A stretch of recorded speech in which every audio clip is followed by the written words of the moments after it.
આજે આપણે બનાવીશું ડુંગળી બટેટાનું શાક.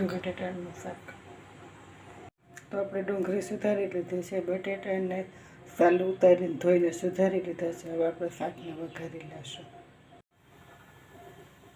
ગેસ ચાલુ કરી લીધો છે, તેલ મૂકી લીધું છે. હવે આપણે રાઈને જીરું નાખી દઈશું. રાઈ, જીરું ને હિંગ.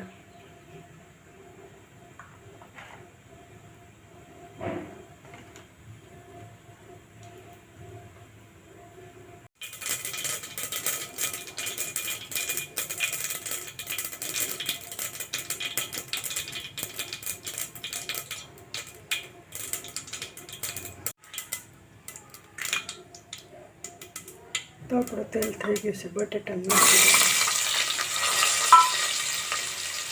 આપણે ડુંગળી પણ નાખી દઈશું. આપણે હળદર, મીઠું, આપણે ધીમા ગેસ ઉપર શાકને ચડવા દઈશું. ધીમા ગેસ ઉપર આપણે શાકને ચડવા દઈશું. ધીમા ગેસ ઉપર આપણું શાક સળે છે, તો હવે આપણે 1 ચમચી લસણવાળી ચટણી નાખી દઈશું. ત્યાર પછી થોડીક વખત ધીમા ગેસ ઉપર સળવા દઈશું. તો આપણે ધીમા ગેસ ઉપર લસણવાળી ચટણી ચડી ગઈ છે. હવે આપણે 1 ચમચી ધાણા જીરું નાખી દઈશું. ત્યાર પછી આપણે થોડુંક પાણી નાખી દઈશું.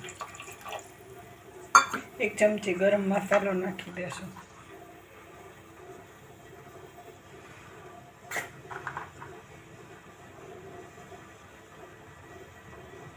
હવે આપણે 2 સીટી વગાડી લેશું. તો આપણે કુકરનું ઢાંકણું બંધ કરી દીધું છે. હવે આપણે 2 સીટી વગાડી લેશું.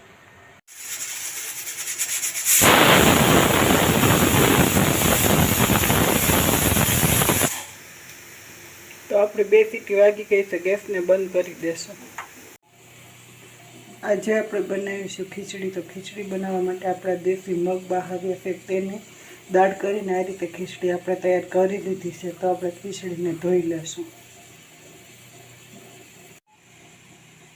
ખીચડી છે તે આપણે ધોઈ લીધી છે. હવે આપણે તેમાં પાણી નાખીશું. તો આપણે આ વાટકાના માપથી જે આપણે ખીચડી આપણો વાટકો છે તે પાણીનો 1 ભરી લીધો છે. તો આ રીતે 3 વાટકા પાણીને નાખી દઈશું. સ્વાદ પ્રમાણે મીઠું નાખી લેશું. હિંગ 1/2 ચમચી,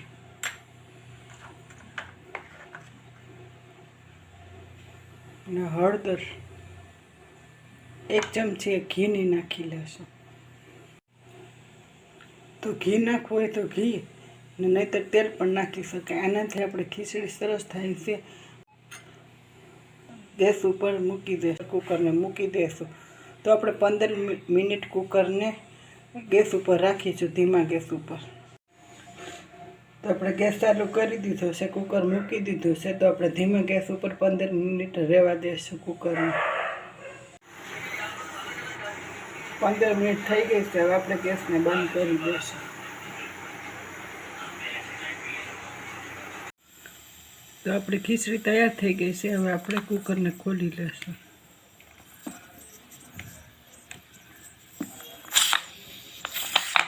તો આ રીતે સરસ મજાની ખીચડી આપણી તૈયાર છે.